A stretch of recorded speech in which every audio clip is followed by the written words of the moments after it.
इलाके के लोग भाव में आकर के मेरी खबर सुन करके कि मैं आ रहा हूँ तो वो आए हैं। मीटिंग बुलाने का तो फैसला हुआ है, और फैसला इसलिए क्योंकि मैं पिछले 2 साल से दोनों ज़िलों में लोगों से मिल रहा था, लोकसभा की चुनाव की तैयारी कर रहा था, और उसमें मुझे दूसरे दलों के जुड़े हुए लोगों का भी समर्थन मिला।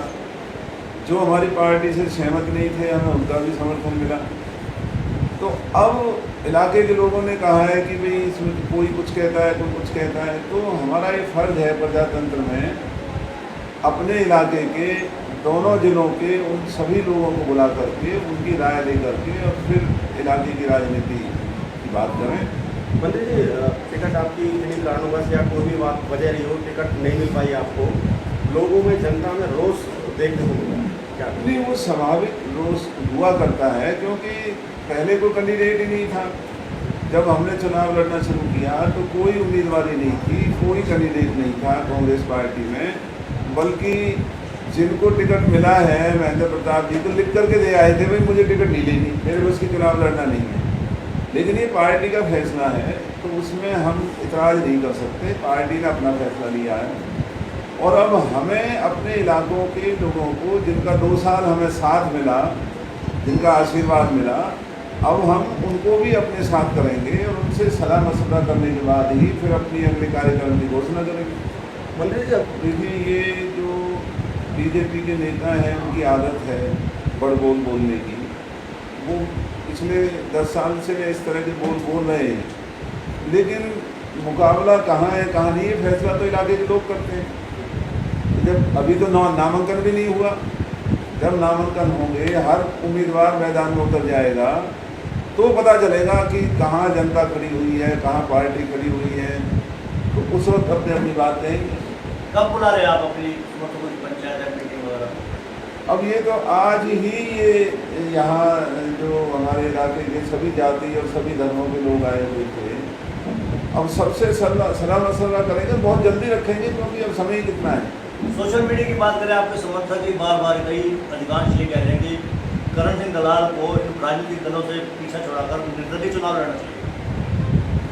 मैंने आपसे अर्ज किया, मैं तो फिलहाल कांग्रेस पार्टी हूँ, लेकिन अगला कदम क्या होगा ये इलाके के लोग करेंगे, मुझे अधिकार नहीं है। इसलिए इलाके की पंचायत को हमने बुलाया है और जो भी फैसला होगा आप लोगों को भी बुलाएंगे, आप लोगों के सामने। इलाके के लोग अगर कहेंगे कि निर्दलीय लड़ जाओ तो लड़ लोगे आप क्या?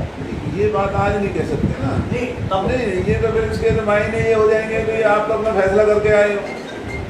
ये मेरा काम नहीं है, ये मेरा काम नहीं है। ये फैसला तो अब आने वाले दिनों में जल्द ही जब भी पंचायत बुलाएंगे वहाँ पर ये फैसला होगा, आप देख लो।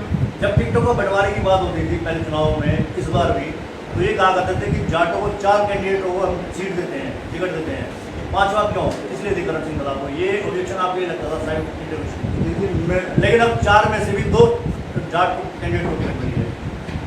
गिलानी साहब, मैं जाति की राजनीति नहीं करता, और ये राजनीति लोगों की होती है, लोगों की भावनाओं की हुआ करती है। हम सभी विचारों से बंधे हुए लोग हैं, हमारे साथ हर बिरादरी का आदमी है, तो हम ऐसा काम नहीं कर सकते कि मात्र जातियों का नाम लेकर के और हम इस तरह की बात करें। हम पढ़े लिखे आदमी हैं, हमने राजनीति की है, राजनीति का सम्मान किया है, और जब भी पद मिला है पद की मर्यादा का ख्याल रखा है। तो हम कोई भी ऐसा काम नहीं करेंगे जो इलाके का हित हो, लेकिन करेंगे सबसे विश्वास में लेकर के, सबसे बूझ करके बात करेंगे। मंत्री जी, बात करें जिस तरीके से लगातार 2 साल से आप तैयारी करते हैं लोकसभा में, इस तरीके से टिकट नहीं आपको मिलना कहीं ना कहीं एक नाराज़गी आपको मिलने की सीख है? नहीं, मुझे कोई नाराज़गी नहीं है, क्योंकि ये तो पार्टी ने देखना होता है, और पार्टी के अंदर विचारधारा होती है। मैं राजनीति करता हूँ पार्टी से ज़्यादा अपने इलाके की इज्जत की। बाकी सभी दलों में गुलाम प्रवृत्ति के जो विधायक बनना चाहते हैं, सांसद बनना चाहते हैं, जिनके बच्चे जूतियाँ चाटते रहते हैं नेताओं की, मैं उन नेताओं में नहीं हूँ, चापलूसों में नहीं हूँ। हमने हमेशा हरियाणा की ताकतों का मुकाबला किया है और अपने इलाके की इज्जत की है। वही भाव पहले था, वही भाव आज है। हम अपने इलाके की गैरत इज्जत को गिर भी नहीं होने देंगे। इस इलाके के कुछ तथाकथित नेता हैं जो एक आध दफ़ा विधायक बने हैं या बनना चाहते हैं, वो और उनके गुलाम औलादे हैं, वो गुलामी इस इलाके की करवाने के लिए दुष्प्रचार करते हैं। लेकिन हमने ये काम कभी नहीं किया, ना होने दिया। हम इलाके का मान करते हुए, इलाका जो कहेगा, इलाका बड़ा है, हम वो काम करेंगे। नहीं, अब ये जो हुआ है, मतलब ये तो पार्टी ही बता सकती है कि ऐसा क्यों हुआ। बहरहाल मुझे कोई नाराज़गी नहीं। मंत्री जी, केजरीवाल मलेगांव में जाके भिखारी बन के वोट मांगे, क्या कहोगे? देखिए, ये जो भिखारी वाली बात, जो मैंने भी वो वीडियो देखा था, तो जो व्यक्ति अब तक इतने घमंड और इतने अहंकार में रहा करते थे, आज वो इस तरह की जो बात कर रहे हैं, तो उनका व्यक्तित्व दिख रहा है कि ये क्या व्यक्तित्व के लोग। वोट भिखारी बन के नहीं मांगनी चाहिए, समाज का सेवक बन के लोगों की उम्मीदों पर खरा उतरने की बात करनी चाहिए। अगर आप पहले ही भिखारी बन गए तो भिखारी किसी का क्या काम करेगा? वहाँ देखा भी गया है कि पहले कहते जातिवाद पे हम वोट नहीं मांगते, लेकिन वहाँ सीधा सीधा जातिवाद को आगे करते हुए वोटिंग की अपील की। गुर्जर में भाई भाई ये भी कहा गया है, इंशाअल्लाह का नारा भी लगा है। इंशाअल्लाह का नारा भी लगाया। नहीं, वो राजनीति के लायक नहीं है लोग जो जाति और धर्म की बात करते हैं। हमने तो भूटानी साहब कभी नहीं की, आप तो हमारे साथी हैं, आप तो देखते हैं, आज भी नहीं कर रहे, आगे भी नहीं करेंगे। हाँ, अपने इलाके की मर्यादा को हमने कभी धूमिल नहीं होने दिया, हमने कभी ओछी राजनीति नहीं की, ना पहले की ना आगे करेंगे। और अपने हित के लिए राजनीति नहीं करेंगे, राजनीति इलाके के हित के लिए।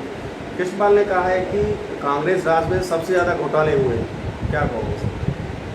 अब तो 10 साल से हरियाणा प्रदेश में कांग्रेस का राज ही नहीं है, राज ही भारतीय जनता पार्टी का है, जो घोटालों से भरी हुई है।